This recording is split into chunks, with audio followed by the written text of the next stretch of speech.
Hi everyone, welcome back to the channel. In this video we're looking at the origin of the high line and the high pressure that teams execute. We're also going to look at the last 5 years, how different managers used it, and also 2 or 3 mistakes that Barcelona had in their high press which they rectified. As always, do subscribe to the channel, but let's get right into the video. Michels and Johan Cruyff was the first 2 managers that took advantage of a flaw that was in the rulebook regarding offsides. Although not verbatim or written into the FIFA rulebook officially, it was said that there had to be clear daylight and clear area between the last defender and the striker. This really changed the game, and it was only in the 1990s where you could be in line with the defense line while the pass is made. This revolutionized the way that the Dutch national team would defend, as they knew that there would be clear area between the player who's making the run and the last player. So they often found these guys offside. They didn't care, as massive numbers of players would be found offside when the ball was played through because of this cheat code that they really found now.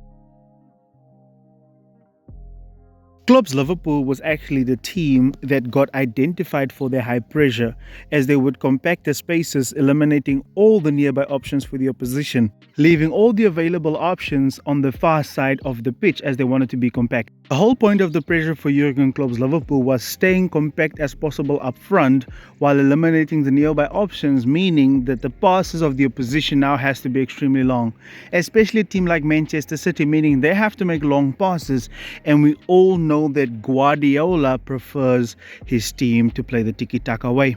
Compactness and coordination was the name of the game for Liverpool. However, with every back pass, they would bring their line higher and higher with every back pass, and teams had to end up going to the goalkeeper, meaning that all these forwards now were offside. They had to get onside again and then run in behind. So after gaining the compactness between the players and the distances between the players being compact, Liverpool would bring out their high line or their line with every back pass, meaning they would compact the overall space that teams now have to play with. That results in a lot of players being offside now. So as the ball goes back to the goalkeeper, they bring their line out and out and out, and this line will ultimately stay intact up until a player makes a run. So now the opposition has to be pinpoint accurate.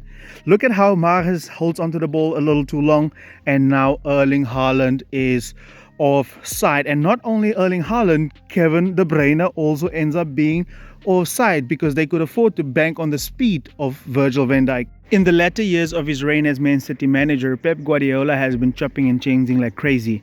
The only consistent thing I would find would be this 4-2-4 situation, where he would then bring his line out this way. But teams often would find this extra man space in the half spaces, which made Man City struggle severely. But he wanted to have the pressure up front. Especially against the bigger teams, you would see Pep Guardiola take this very cautious approach.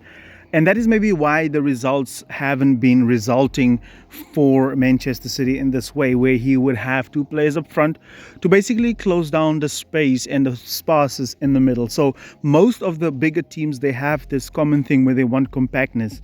And here we see the 4-2-4 situation for Manchester City within 2 midfielders. But teams often countered this just by having their line high, the attack line, and then that would separate the midfield line, the forward line, and defense line of Manchester City severely. And I think this affected City's results severely as well. When Arne Slot arrived at Liverpool, he didn't change much either, as he wanted to be compact.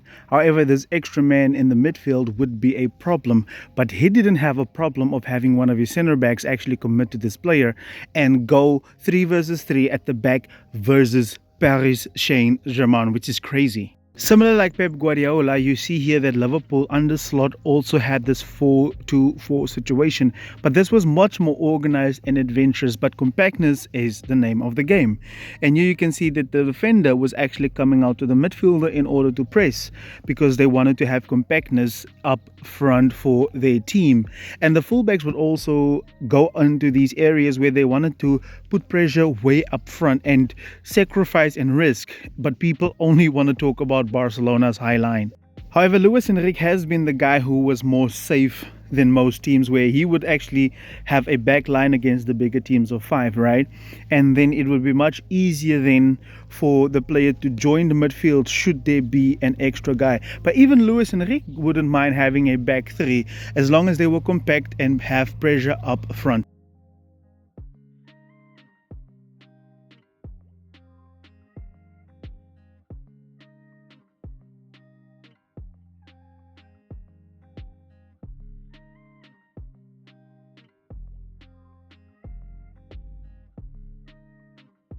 However, most people are concerned about Barcelona's high line, even though everybody is taking these huge risks.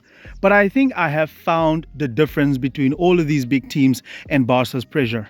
When it comes to the high pressure moments when teams build up from the back, Barcelona have a standard pressing system like most European teams where they try to close down most of the passing options of the opposition, where the spare man also has to be quite far away from the ball, but then the single pivot will be able to pick that person up. Thus, it leaves Barcelona with an extra player in the midfield or in the defense compared to what other teams have, like a man to man situation.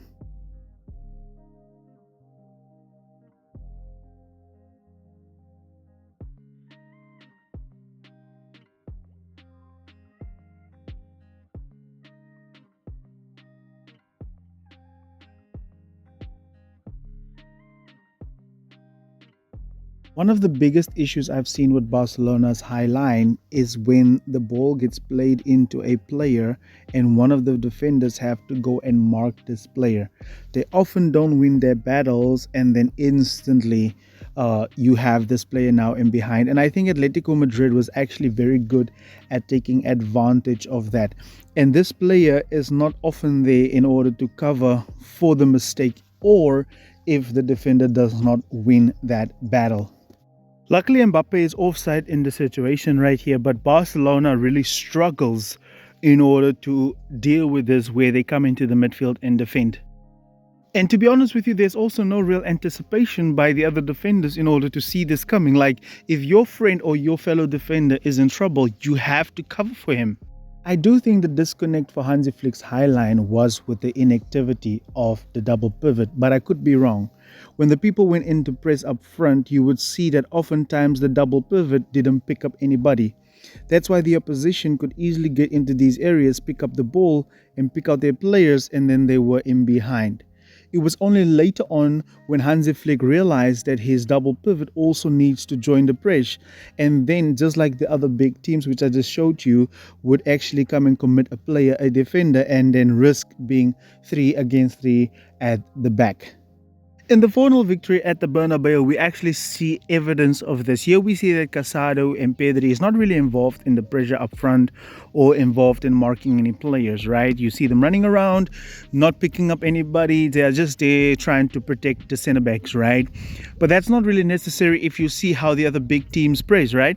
But look how the moment that Casado goes out to press Camavinga, now they started having problems. They couldn't function this way because now everybody had a player and they had to make rash decisions. You see now Barcelona actually regains possession here.